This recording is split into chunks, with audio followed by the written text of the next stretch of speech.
예수 그리스도는 어린 양이라고 다시 우리가 서론적으로 생각을 해봅시다. 계시록 5장 6절로부터 계시록 22장에까지 어린 양으로 묘사되는 것이 특징이라고 했습니다. 왜 어린 양이라고 하셨을까? 시편 23편 1절에 여호와는 나의 목자시니 우리는 하나님의 양들입니다.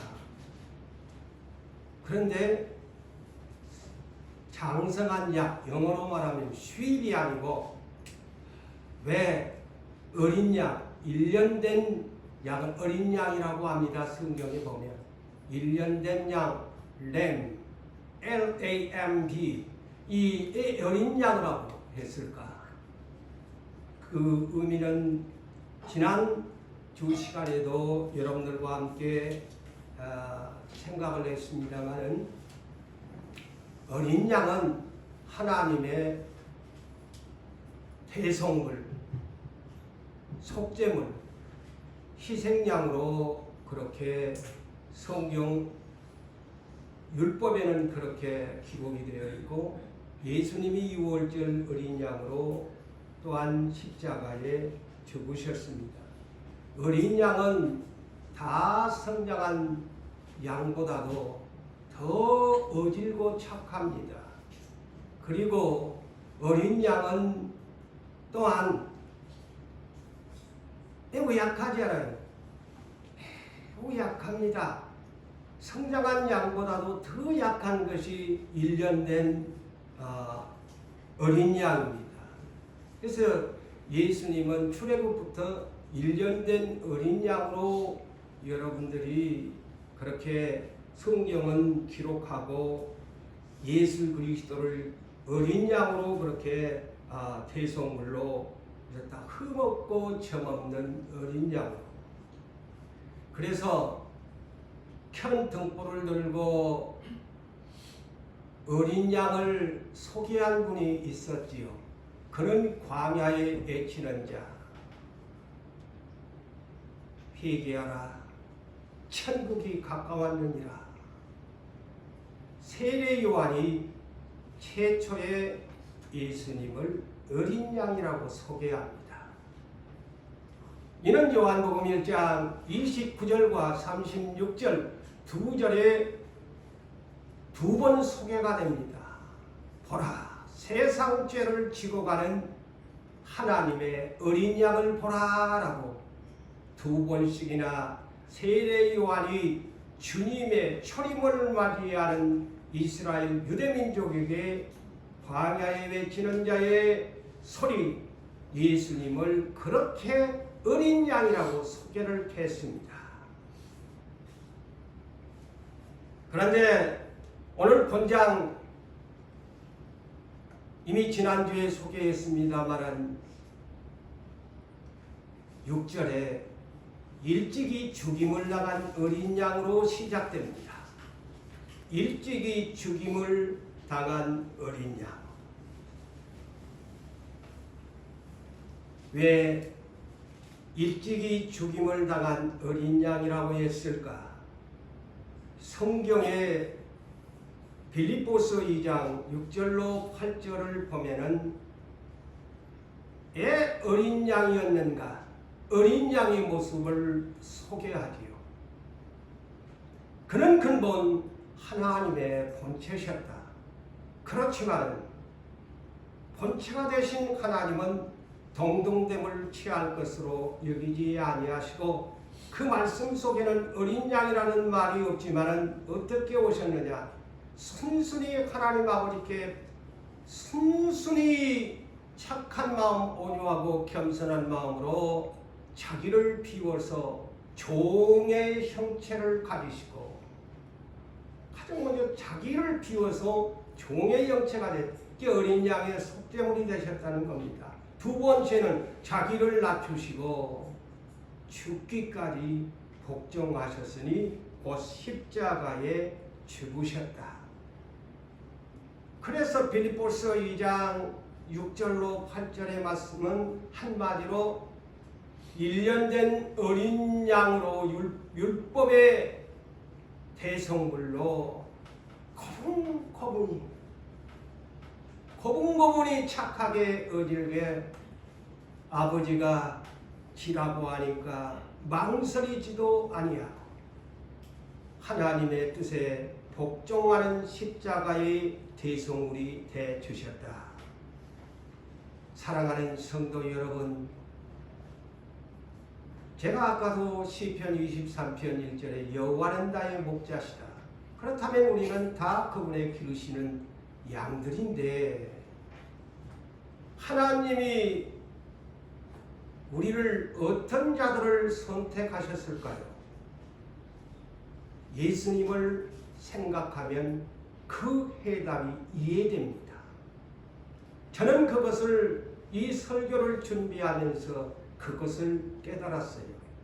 왜 나라는 인생은 이렇게 가난할까? 왜 나는 이렇게 약할까? 왜 나는 이렇게 못났을까? 왜 나는 패한 자같이 무명한 자처럼 살아갈까? 어린 양의 백성의 조건은 하나님은 고린도전서 1장 26절로 29절의 말씀을 너무나 잘 아는 말씀인데 저에게 오는 영감은 그렇게 이 말씀을 준비할 때 주셨습니다. 어린 양이 무엇이냐? 왜 예수를 어린 양으로 선택을 했는가? 그것은 하나님의 1절 26절에 하나님의 부르심을 보라 그랬어요. 하나님이 우리를 각자를 부르심을 보라. 지혜 있는 자가 많지 않다. 능한 자가 많지 않다. 문벌 좋은 자, 가문이 좋은 자가 많지 아니하다. 그러나 세상에 미련한 것들을 택하사 지혜 있다고 말하는 사람들을 부끄럽게 하시려고 하나님께서 세상에 약한 것들, 멸시받는 것들, 천한 것들, 없는 것들을 택하사 있는 것들을 폐하려 하십니다. 왜 이렇게 어린 양과 같은 사람들을 약하고 미련하고 보잘것없는 이런 자들을 택했을까? 이런 아무 육체도 하나님 앞에서 자랑하지 못하게 하려 하시니라. 예수님은 하나님의 본체셨지만 자랑할 것이 없는 희생의 어린 양으로 아버지 앞에 십자가에 복종하신 것입니다. 그러므로 오늘날 예수를 맏아들로서 어린 양으로 보냈으니까 너희들도 차자들로서 어린 양처럼 고분고분 착하게 나는 약한 사람, 나는 비천한 사람, 나는 가난한 사람, 없는 사람, 멸시받는 사람, 병든 사람이지만 나는 하나님 앞에 어린 양처럼 순종하고 따르겠습니다. 당신이 부르시면 나는 어디든지 당신이 나의 인생의 목자가 되시므로 당신이 지휘하는 대로 나는 따라가겠습니다. 그것이 어린 양의 고백이 되어야 되고 성경의 핵심적인 왜 어린 양이냐? 그런 조건 속에서도 어린 양은 사망을 이기셨다. 모든 시련을 이기셨다.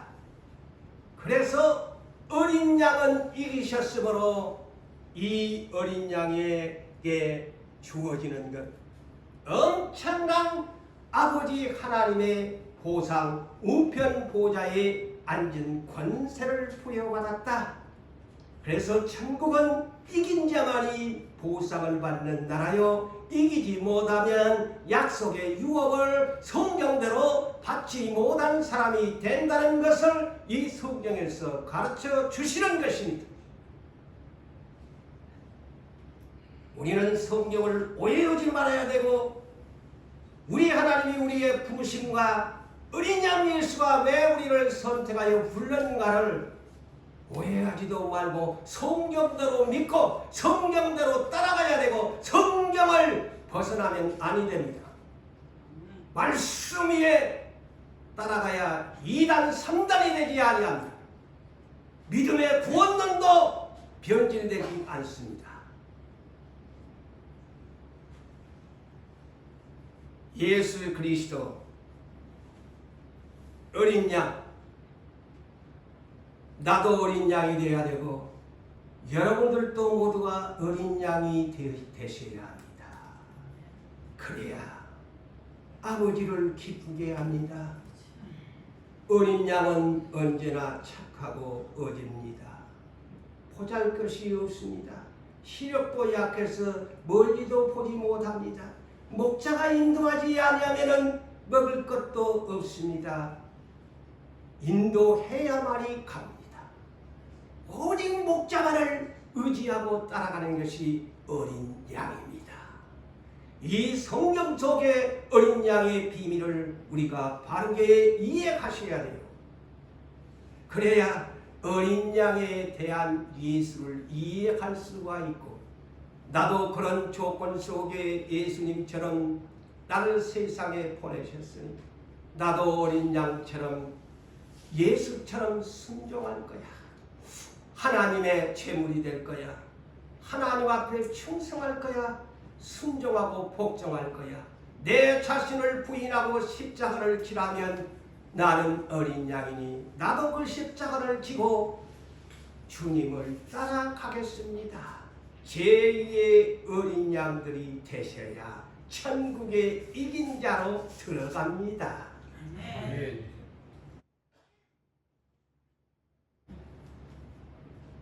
자, 이 어린 양은 히브리서 12장 2절에 우리가 믿는 이긴 자 믿음의 주시지요. 우리가 믿는 주가 어린 양이셨어요. 보잘것없었어요. 왜 어린 양의 믿음의 주가 됐느냐?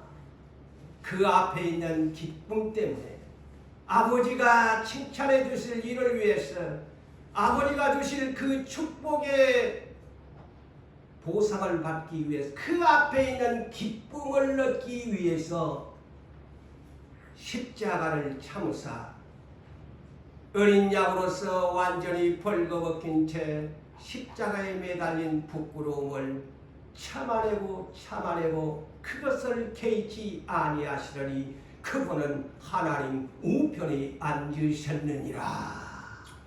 이거의 기독교의 핵심 교리입니다.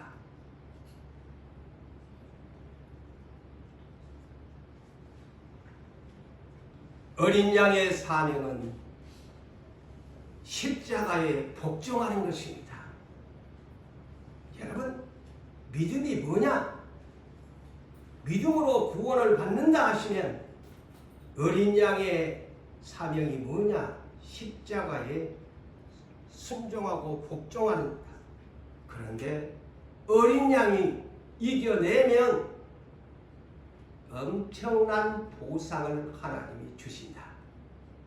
잘난 사람에게 천국은 주신다고 하지 않았습니다.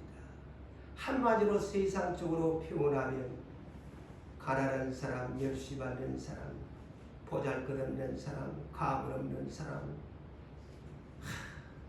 지지리도 세상에서 알아주지 아니하는 사람들이 하나님을, 이 어린 양을 믿음으로 하나님은 천국을 약속의 유혹으로 주려고 기쁜 소식을 주신 것이 복음의 소식입니다.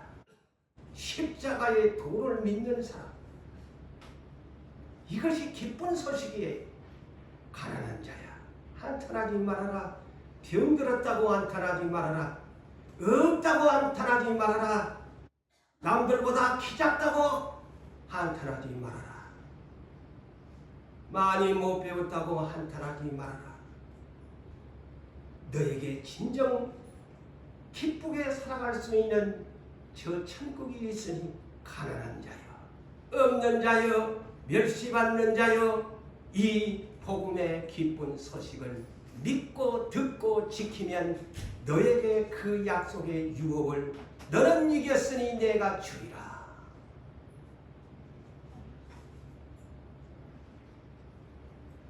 계시록 3장 21절로 22절에 이런 약속을 줍니다. 어린 양에게만 십자가를 이겼더니만 하나님 우편 보좌를 주실까요? 아닙니다. 마다들이 받았으니 차자들도 이기면 주신다고 약속합니다. 주님이 친히 말씀합니다. 내가 이기게 되어 그랬습니다. 내가 이긴 자 뒤에 내 아버지와 함께 내 아버지의 보좌에 우편 보좌에 앉은 것 같이 너희가 나처럼 나와 함께 이기게 되어지면 나처럼 너희가 이기게 되어지면 나와 함께 내 보좌에 너를 앉은 것 같이 앉게 주리라. 할렐루야. 이것을 놓치지 마셔야 돼요. 예수님은 하나님 우편 보좌지 나는 예수님의 보좌에 어떻게 앉아? 아니 성경에 약속했네. 교회에 약속한 거야. 계시록 3장에는. 그러면서 귀 있는 자는 성령이 교회들에게 하시는 말씀을 들을지어다. 성령이 교회들에게 하시는 말씀을 들을지어다. 그랬지 않아요?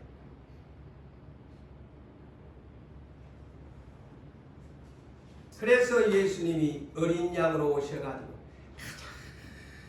어린 양 1년 된 어린 양으로 묘사를 하면서 세상에 보내셨는데 그 어린 양이 세상을 이기셨다는 거야. 그런 낙조건 속에 그분이 문벌존지로 보냈나요? 아까도 문벌존 가장 세상 말로 그냥 하루하루를 끼니 걱정하는 목수의 집에다가 보냈잖아요. 무슨 그 집이 가문이 좋아. 별볼 이런 갈릴리 나사렛 총구석에다 보내놨는데.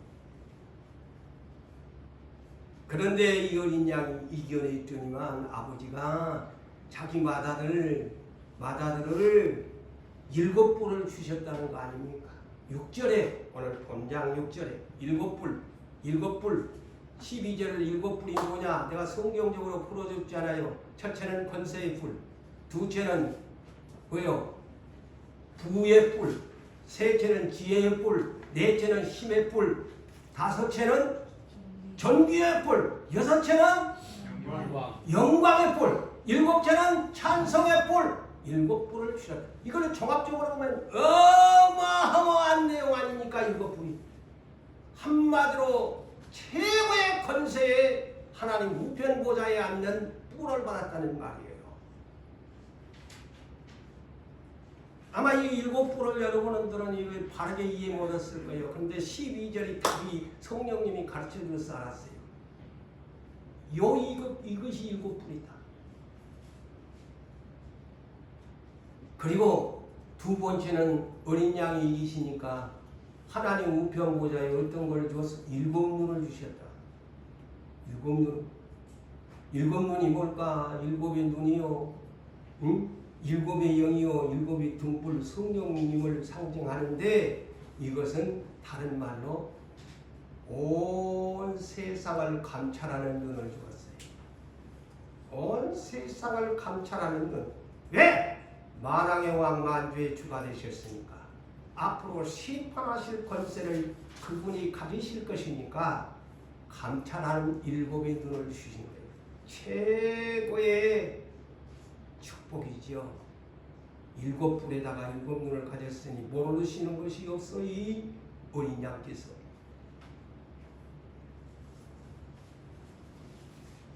그래서 이런 하나님의 오른손, 아버지의 오른손에 있는 두루마리 이 비밀 계시록을 이분만이 7인봉을 떼실 수가 있는 자격을 획득했다는 거야. 응? 이 세상에 아무도 없어. 하늘에도 없고 땅 아래도 없고 아무도 없어. 오직 어린 양 한 분만이 7인봉에 대한 이 말은 뭐냐면 요한계시록 이제 5장부터 시작되는 모든 20회에 해당되는 차례차례로 재림의 전초전과 재림 때까지에 이루어질 20차례의 재앙들을 계시록에 감춰놓은 것을 하나씩 둘씩 떼시면서 나 이제 올 때가 됐대. 자, 20차례의 카운트를 너희가 보면 안다. 예수님 말이 쉽게 제가 풀어주는 거예요. 지금 20차례 재앙을 내립니다. 그의 말세 징조 환난과 대환난으로 그걸 두 부류로 나눕니다. 재림의 날이 이제 두루마리를 계시록 6장으로부터 시작되는 일곱인이 첫째인이 때는 그때부터 이제 재난의 시작이 말세 징조가 오픈이 됩니다. 그래서 재림의 날이 이제 임박하고 있대.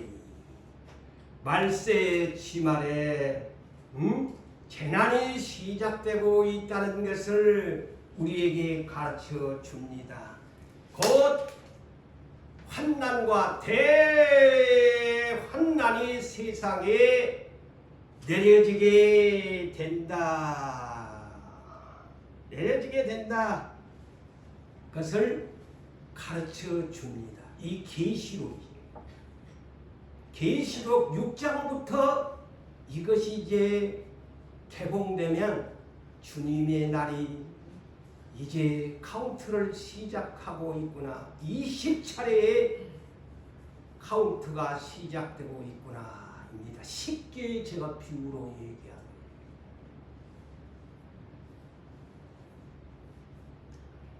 그런데 이제 드디어 7절에 보세요. 이 어린 양께서 이기신 자격 7%를 가지셨고 7눈을 가지신 이분이 자격을 획득한 거야. 재앙의 20차례를 내릴 그 감춰진 하나님 아버지의 비밀 문서를 하나씩 둘씩 떼는 이 비밀을 우리 어린 양 한 분밖에 없다는 거예요. 근데 그것을 이제 아버지의 오른손에 있는 두루마리 계시록에 감춰진 비밀의 책을 들었어요. 그래서 취하셨다. 이것은 아버지 하나님 성부로부터 받으셨다. 이 뜻입니다. 받으셨다. 야, 이 천상낙원에 제가 제목이 보좌들이 있는 곳이라고 왜 했을까요? 다 의미가 있어요. 천상이 보좌들이 그곳에 많이 있는데 이제 이 어린 양이 두루마리 7인봉을 떼는 자격을 획득한 거야. 그러니까 천상에서 가만히 있겠어요? 야, 이 계시를 보니까 놀라운 광경이 기록되어 있어요. 본문에. 때는 이 일을 하니까 천상에서 경축의 행사가 예배의 이임식이 이루어집니다. 예? 예배가 이루어져요. 천상에서요. 그런데 땅에서는 그것을 모르고 있어. 그래서 나중에 이걸 또 내가 준비해서 주일날도 어느 날 이것을 또 못 듣는 사람들을 위해서 천상에서는 이 주님이 오시는 카운트다운을 위해서 임식 예배를 천상에서 드리고 있는데 땅에는 예배 빠지고 기도도 안 하고 찬송도 안 하고 이런 사람들이 천국에 가겠나? 천상에서도 이렇게 이미 구원을 받은 사람들인데도 이 광경을 두루마리를 딱 어린 양이 받으시니까 24장로를 비롯해서 내생물 앞뒤 사면으로 소의 형상, 사람의 형상, 독수리 형상, 사자의 형상을 가진 6개 달린 천사들이 그냥 와 이거 가만히 있나요? 그런데 제가 이 계시록에서 크게 두 가지로 제가 분리해서 발견을 했는데, 오늘 본문이 이제 주님이 두루마리를 재림을 알리는 두루마리의 비밀을 일곱 인봉을 떼는 자로 자격을 획득하는 날, 천상에서는 예배를 드린다고 그랬지요. 그 예배를 드려요. 경축의 행사가 이따가 소개하겠습니다만은 경축의 행사가 열려요. 대경축의 행사가 열려요. 근데 땅에서는 아까도 얘기했던 이건 주님이 오는 건지 마는 건지, 예배도 맨날 빼먹고 기도도 맨날 빼먹고 교회도 오기 싫어가지고 그래가지고 천국 간다. 천국에는 구원받은 사람들이 이렇게 좋아하고 난리인데, 응? 내가 새로운 사실을 이 계시면서 그 다음에 내가 크게 두 번째로 천국에서 이 큰 경축의 행사가 마지막 계시록 19장입니다. 19장 1절로 마지막까지 또 이 네 생물과 24장으로 비롯해서 천상에 있는 모든 들이 기뻐하고 즐거워하자. 혼인 기약이 이제 이르렀다. 재림의 날짜를 알리는 확정이 되는 날, 천국에서 두 번째 빅 이벤트 경축 예배가 드려집니다. 이 계시록을 여러분 꼭 이걸 계시록 5장 이 자리에서 두루마리를 떼는 순간 경축의 예배를 드리고, 마지막 재림의 혼인잔치, 이제 전쟁의 출전식을 앞두고 백마 타고 부대를 이끌고 오실 예수, 자기의 신부들을 부활시키는 새 예루살렘 성으로 입성시키는 이 날이 날짜가 잡아지니까 천상에서 기뻐하고 즐거워하자, 크게 기뻐하자, 막 예배를 드리고 난리가 납니다. 예? 난리가 나요. 자, 본문 8절을 볼까요? 어린 양이 그 두루마리를 하면서 이 본문 8절을 이제 7절에서는 그렇게 하는데, 그 두루마리를 취하심에, 자 8절에 자, 그러지 않아요. 자, 천상 낙원에서요, 네 생물이 뭐예요? 이제 시간상 줄여서 6개 달린 천사들이잖아요. 네 가지 형상의 모양을 가진 가장 천사들 중에 높은 지위에 있는 이 네 천사들과 24장로들이 어린 양 앞에 엎드려, 어린 양 앞에 엎드려.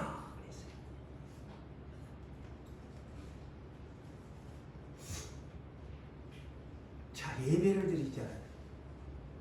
경배를 드리잖아요. 마침내 천상낙원의 보좌들이 있는 곳에서 어린 양이 하나님 보좌로부터 이제 만주의 주, 킹 오브 킹스, 왕들의 왕으로, 심판주로 주권을 임받는 장면을 소개합니다. 주권을 임받는 시기에요. 이 장면이. 주권을 하나님 아버지가 이제 어린 양에게 위임하는 거예요. 이제 네가 맡아서 해라. 천상에서 임식, 쉽게 얘기하는 겁니다. 임식 예배를 지금 하나님 아버지 앞에, 어린 양 앞에서 피종을 드린 천사를 대표하는 이 천사들과 24장로들이 대표성을 가지고 있습니다. 그런데 여기에 보니까 각각 그랬어요. 단어 보세요. 각각이라고 그랬어요. 자, 각각이라고 하면은 총 28명이죠. 숫자도 네 생물 24장로 28명이 각각 자, 검은고를, 천사도 장로도 검은고를 들었어. 우리나라 번역은 검은고인데 영어는 하프 수금이에요. 하프 이 손으로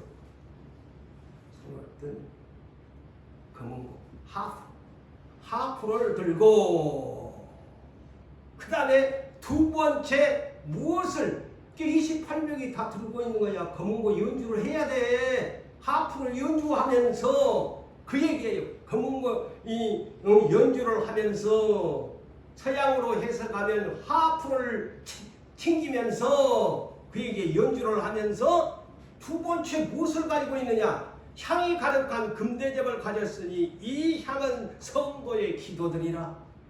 어머나 이 양반들이요 땅에 있는 성도들의 기도를 금대접에 담아 갖고 있네. 네 천사장들, 이 높은 스랍천사들과 20세 장로가 각각 가지고 와게 되네. 야, 그래서 이제 아지요 우리들이 기도하면 어디로 올라가는가? 응? 이 비밀을 가르쳐 주잖아요. 24 장로의 금대접으로 내 생물의 이 금대접으로 성도들의 기도가 그곳으로 당겨진다. 그런데 또 계시록 8장 3절에서 6절을 보면은 이런 내용이 또 있어요. 이 향이 기도들이라고, 성도들의 기도들이라고 했죠. 그런데 자 계시록 8장 3절에서 6절에 보니까 다른 천사가 와서 제단 곁에 서서 금 향로를 가지고 많은 향을 받았으니 이는 모든 성도의 기도와 합하여 보좌 금제단에 드리고자 함이라. 여기에 천사가요 하나님 금제단에다가 성도들의 향연과 함께 향기로운 연기가 나는데 그 속에 성도들의 기도를 함께 해가지고 하나님 금제단에 올리게 된다. 이것이요 참 하나님의 비밀이 있어요. 어떤 때 이 일이 이루어지느냐. 예? 천사의 금향로에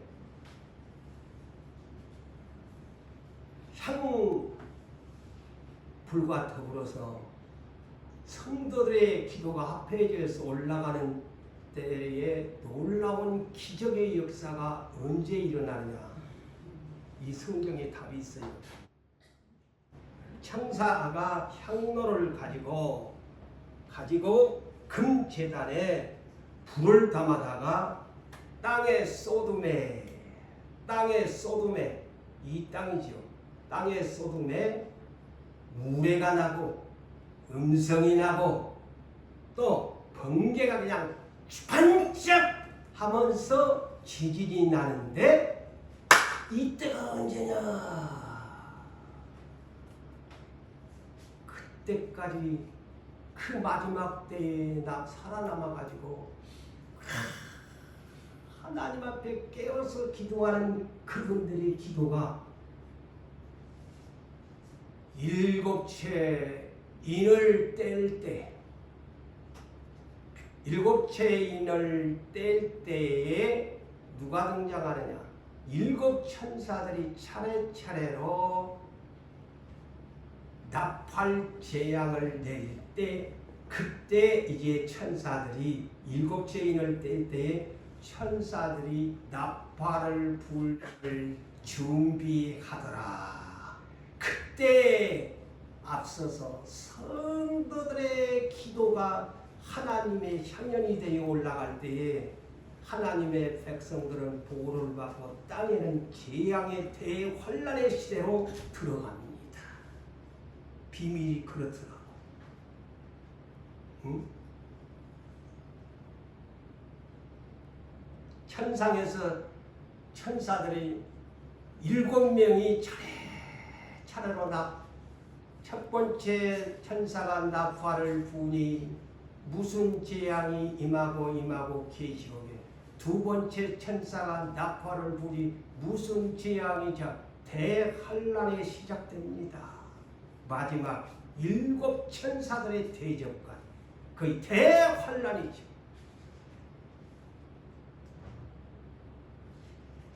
그런데 왜 기도를 향이라고 했을까? 이는 성경은 언제나 성경은 표준이 돼야 되고 성경은 구약이나 신약이나 변함이 없습니다. 그래서 항상 짝을 찾아야 돼. 그래야 이단이 안 돼요.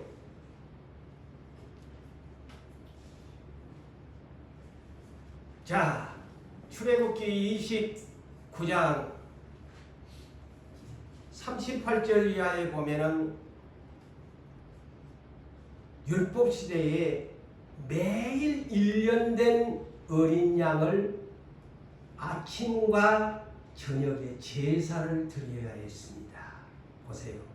여기에서도 1년 된 흠없는 어린 양을 매일 대제사장이 지성소에서 앞에서 1년 된 어린 양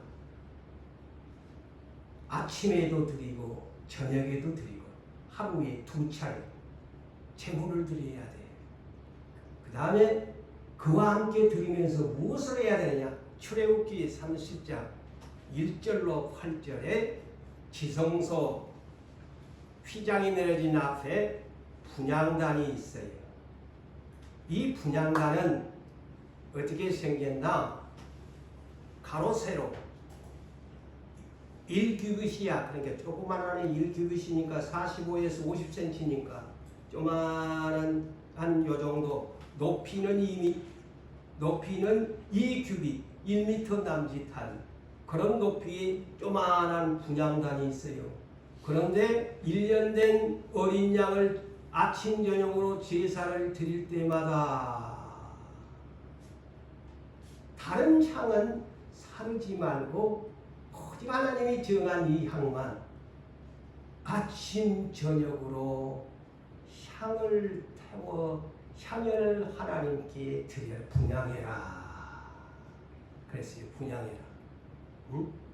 오늘날 뭐 현충원 같은 데 가면은 우리나라 정치인들 가면 막 분향을 막 하잖아요. 그런 것처럼 그 향불을 하나님 앞에 드리는 겁니다. 그런데 이것이 영적으로 기도야. 거의 신약시대는 그런데 구약시대의 사람이었지만은 다윗은 성령의 사람이다 보니까 이것을 깨달았어.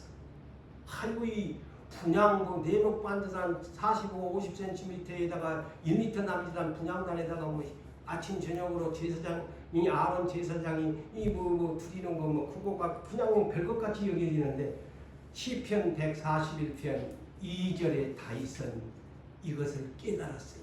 두 가지. 그래서 다윗이지요.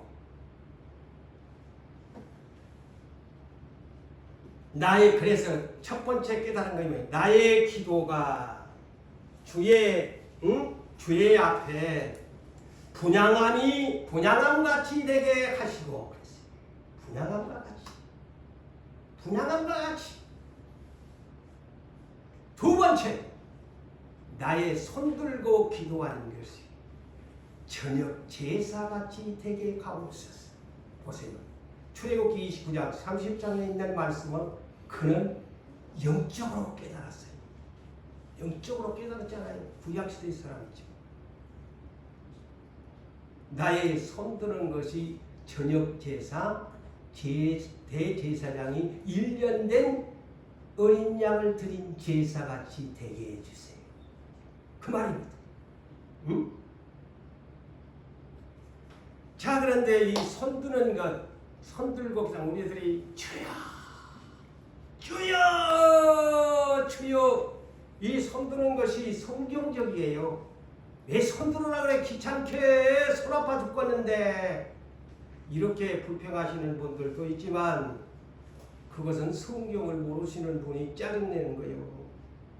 성경을 아시는 분은 손 들고 주여 주여 하면 아멘 손 들고 순종하셔야 돼. 그게 성경적인 사람이야. 출애굽기 17장 8절로 6절에 약속의 가나안 땅으로 가는데 저놈의 아말렉이 꼭 뒤따라오는 무리들을 가만 안 둬. 그래서 짐승들도 참 아프리카에 저는 케냐나 여러 아프리카 지역에서는 꼭 못된 짐승들이 뒤처진 짐승을 공격의 대상으로 삼아요. 이 아말렉이 꼭 아녀자들, 병약자들, 어린이들 저 뒤에 쩔쩔쩔쩔 꽁무니에 따라오는 광야 이동 꼭 뒤에 와서 뒤에서 친단 말이에요. 응? 그래서 뒤처지지 말라는 거야. 영적으로. 자, 일선의 여호수아가 아말렉과 전쟁하기 위해서 전선에 나갔네. 그렇다면 후방에 있는 네 지파에 속한 모세와 아론 두 형제는 처음에는 모세 혼자만 기도를 하니까 이거 모세도 인간이잖아요. 어떻게 뭐 여기다가 로봇도 아니고 말 못하는 로봇도 아니고 사람이 피곤해서 손이 어떻게 안 내려와. 그 손만 내려오면은 아말렉이 이겨버리는 거야. 형 아론 당신도 올라오시오. 그 다음에 유다 지파의 훌 장로님도 올라오시오. 그래가지고 양손을 좌우편에서 들고 손을 들고 손 들고 오는 것이 뭐냐? 항복이 뜻합니다. 주님, 우리로서는 저 아말렉을 이길 수가 없어요. 당신의 힘을 의지합니다. 우리는 손 들고 그 대신 기도할게요. 그 뜻입니다. 아시겠어요? 손 드는 것이 나는 당신 앞에 손 들었수. 당신이 대신 싸워주소. 우리는 힘이 없다니까요. 그래서 모세가 손을 내리면 아말렉이 이기고 모세가 손을 올리면 이스라엘이 이기더라. 기도를 시이면 이런 결과가 온다는 것을 영적으로도 가르쳐 줍니다. 기도하고 싶으면 하고 안 하고 싶으면 안 하고 예배 빼먹고 싶으면 빼먹고. 응? 자, 이와 같이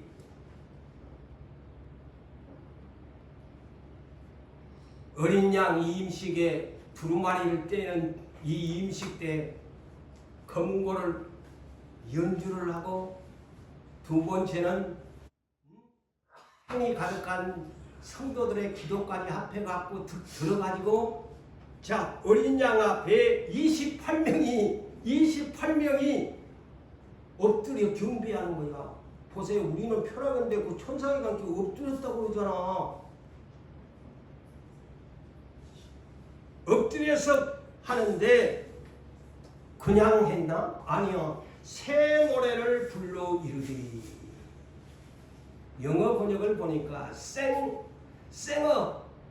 뉴송 그랬어요. 생어 뉴송 한 새 노래를 불렀다. 뉴송이라고 그랬어요. 뉴송 생어 한 노래를 새 노래를 불렀는데 어린 양을 위한 임식 예배의 새 노래요. 생전에 듣지 못한 노래예요. 새롭게 작사 작곡을 하는 노래입니다. 가수가 계속 불렀던 그 곡을 부른 것이 아니고 가수도 좀 부르고 하면 또 새로운 곡을 음반을 내야 되지 않아요? 그런데 여기에 새 노래라는 것이 그런 뜻입니다. 새로운 작사 작곡을 한 곡을 어린 양 앞에 드리는 겁니다. 착각하지 마세요. 물론 저 시편 149편 1절에 3절에 이런 말씀이 있습니다. 근데 오늘과 똑같은 내용이에요. 할렐루야 새 노래로 여호와께 노래하며 성도의 모임 가운데 이 말은 교회 가운데서 이스라엘은 자기를 지으신 이로 말미암아 즐거워하며 시온의 주민은 하나님의 선택한 백성은 그들의 왕으로 말미암아 즐거워할지어다. 똑같은 말이야. 이 시편 149편 1절에서 3절의 말씀이나 28명이 어린 양의 임식 때에 이 새 노래를 불렀다는, 왕이 되셨다는 거야. 이제 천상에서 왕이 되셨다. 그러면서 이 보면은 춤을 추면서 그의 이름을 찬송하며 소고와 작은 북과 수금 하프를 로 하나님 앞에 찬양을 지어라. 근데 이 천상에서 똑같이 하잖아요. 하프를 치고 연주하면서 28명이 노래를, 새 노래를 불러. 새 노래를 불러. 그런데 새 노래는 두 가지로 생각을 하셔야 돼요. 지난날 성령께서 말씀해 준, 오늘 본문에는 새롭게 작사 작곡한 새로운 노래, 뉴송입니다. 그리고 또 이제 오늘날 영적으로 이제 옛날에 불렀던 노래지만 옛사람이 편하여 새로운 사람으로 변화되면서 눈물 콧물을 흘리면서 주 안에 있는 나에게 어느 날 은혜가 되어지며 그것이 영적인 새 노래가 됩니다. 할렐루야. 그런데 오늘 본문은 옛 노래가 아니야. 작사 작곡을 한 노래입니다. 왜 작사 작곡을 한 노래냐?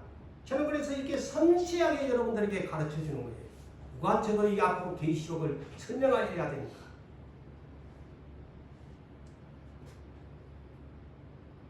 여기에 보세요. 내용을 보니까 새 생전 들어보지 못한 천상에서의 가사입니다. 새 노래 뭐냐? 두루마리를 취하시되. 새 작사 작곡이잖아요. 두루마리를 취하시고 그 인봉을 떼시기에 합당하도다. 가사의 지금 가사의 새로운 노래의 가사 내용입니다. 응? 일찍이 죽임을 당하사 각 족속과 각 민족과 방언, 언어와 백성과 나라 가운데서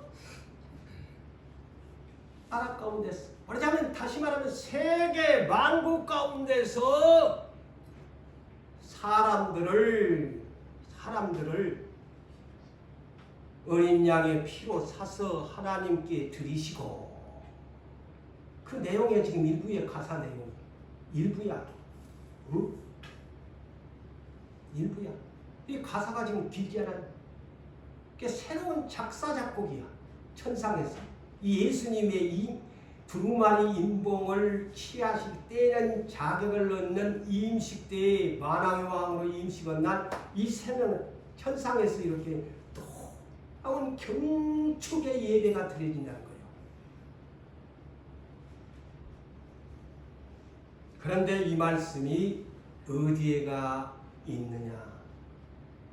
계시록 1장 5절에서 6절에 이미 이것을 선언적으로 설명해 놨어요. 제가 계시록을 보니까 오늘 5장 요 내용 8절 이하에 있는 말씀을 이미 다시 말씀 1장 5절에서 6절에서 그렇게 소개를 해놨어요. 자, 어떻게? 충성된 증인으로 죽은 자들 가운데서 먼저 나시고, 죽은 자들 가운데서 먼저 나시고, 뭐 일찍이 죽임을 당하신 그분을 소개한 내용이지. 먼저 나시고 이것은 부활하시고 부활의 첫 열매가 되시고, 땅의 임금들의 머리가 되신, 보세요. 다 답이 있잖아요.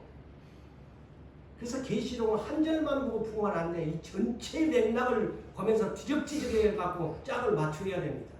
땅의 임금들의 머리가 되시고 왕이 됐다는 거예요.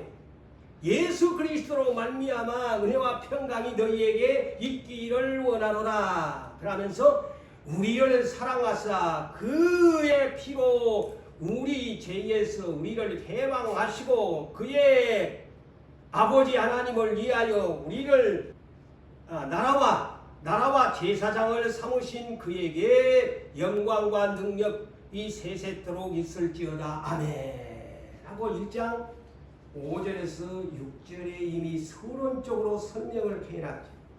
그분은 땅의 임금의 머리가 되시는 만왕의 왕이시다. 그리고 부활의 천중작금 천열매가 되신 분이시다. 그러면서 오늘 10절을 보세요. 10절은 계시록 1장 5절 6절과 동일한 말씀이죠. 자, 그들이 새 노래의 가사의 내용 중에 이 가사가 들었어요. 그들이 뭡니까? 예수의 피로, 어린 양의 피로 사신 그들로, 그 말입니다. 그의 피로 사신 우리 하나님 앞에서 나라와 제사장을 삼으셨으니, 보세요. 나라와 제사장을 삼으셨으니 그들이 땅에서 왕노릇 하리로다. 왕노릇 하리로다. 28명이 예수님의 왕권의 두루마리 임봉을 뜨실 자격의 임식을 받는 날에 새 노래 가사의 내용이 이런 내용이었습니다. 계시록 14장에도 보면요, 14만 4천 명이 새 노래를 부르는데요, 그것도 뉴송이에요. 그 노래를 그들만이 안다고 했어요. 뉴송이에요. 영적으로 깨달은 노래가 아닙니다. 천상에도 작사 작곡이 이루어진다는 거예요. 그래서 하나님은 찬송의 하나님이시요, 찬송의 굉장한 것을 좋아하시는 하나님이야. 천상에서도 악기를 연주하면서 새노로 작곡을 하면서 경축하고 행사를 하기를 하나님 원하시는 하나님이야. 자, 이렇게 28명이 새 노래로 작사 작곡을 해가지고 막 감문고를 타면서 성도들의 기도를 대접을 가지고 막 하나님 앞에 드리면서 막 새 노래로 가사를 지어가지고 부르니까 11절 14절에 보세요. 그 사람들만 하겠나? 아이고, 천국이 떠들썩하네요. 오늘 본문에 보니까 내가 또 보고 들으네. 아니, 또 그것만 본 줄 알았더만은 또 사도 요한이 또 다른 무리가 있네. 응? 천사가 만만이요 천천인 수천 수만 명이 되는 천사들이, 많은 천사들이 many angels 그랬어요. many angels, 많은 천사들이 만만이요 천천이요 엄청난 헤아릴 수 없는 천사들이, 이들은 음성으로 노래를 부른 것이 아니고, 저는 이것을 보니까 뉴송이 아니고 이들은 음성으로 외치는 소리를 했습니다. 뭐랍니까? 12절에 아까 계시록 5장 6절에 7부에 권세로부터 찬송의 뿔을 가진 분이 합창을 하소다. 천사들이 막 큰 소리로, 큰 음성으로 합창을 하는 거죠. 이분이 12절의 내용을 합당하십니다. 당신이 이 임식을 갖는 것이 합당합니다. 7뿔을 가지셨으니 합당합니다. 자, 이분들이 세 번째 부류잖아요. 자, 네 번째 부류가 있네. 또 온 만물이 떠들썩하는 날이요, 이 날이. 자, 28병만 한 줄로 여러분 착각하면 안 돼요. 네 부류가 이날 엄청난 천상에, 그런데 또 들으니 그랬어요. 들으니 여기들도 큰 음성으로 하늘 위에나 바다 위에나 땅 위에나 그 가운데 모든 피조물이 이르되 그랬어요. 이르되 모든 피조물들이, 하늘이나 바다나 모든 피조물들이 보좌에 앉으신 이와 보좌에 앉으신 이가 누굽니까? 하나님 성부 하나님과 어린 양에게 찬송과 존귀와 영광이 찬송을 세세토록 돌릴지어다. 보세요. 내 부류가 예수님의 만왕의 왕권을 주권의 인식을 하는 날 천상에서는 이렇게 대경축의 예배가 드려지니까 마지막 14절에 이 모든 내 부류가 이제 이렇게 새 노래를 부르고 연주를 하고 성도들의 기도를 하나님 앞에 드리고 수천 만만 천사들이 막 큰 음성으로 막 7불을 높여드리고 또 모든 피조물들이 그냥 다 함께 보좌에 앉으신 하나님과 어린 양에게 영광을 돌리고 할지어다 하니까 14절 결론이 뭡니까? 디엔딩이죠. 내 생물이 아멘! 이들이 대표들 아니에요. 내 생물 천사가 아멘! 24장로는 그러니까 엎드려 경배하더라. 할렐루야. 아멘. 이 날이 천상에서 지금 이루어졌는지 앞으로 오는 날 이루어질는지 참도 우리들이 두고 보면 알게 될 것입니다. 이 엄청난 그런데 이제 재림의 나팔을 부는 날도 이런 행사가 19장에 열려진다. 천상의 턱 예수님의 이 재난의 시작을 알리는 날과 왕권을 가지는 날 그리고 이 땅에 전쟁을 선포하고 오는 날 이 엄청난 대행사가 이루어질 것인데 사랑하는 성도 여러분 말씀을 맺습니다. 이토록 천상에서는 구원을 이미 받은 분들인데도 불구하고 얼마나 엄격하게 엎드려 경배하며 천사들로부터 모두가 이렇게 예배하는 삶으로 천상에서 사는데 이 땅에서 구원받겠다고 하는 사람들이 아까도 말씀을 드렸다시피 예배 빼먹고 기도 빼먹고 찬송도 안 하고 그러면서 천국 가겠다고 입술만 거짓 입술만 들썩들썩 하면서 아니 저 천상에서 7눈으로 보시는 어린 양이 볼 때 얘들아 천상에서는 나 이렇게 이 땅에 가겠다고 저 난리고 저 영광을 돌리는데 땅에 있는 정작 너희는 구원받아야 할 자들이 구원도 받은 사람들도 절하는데 누구는 도대체 뭐하고 있니? 충격적이지 않아요. 이 천상에서 이 난리 예비됩니다. 응? 한번 곰곰이 집에 생각해 보세요. 내가 어느 날 이것을 더 준비를 해갖고 확실하게 모든 성도가 들을 수 있도록 제가 그 설교를 준비할 것입니다. 사랑하는 성도 여러분들이요. 언제나 하나님 앞에 경배하기를 즐거워하는 여러분 되시기를 주의 이름으로 축복합니다.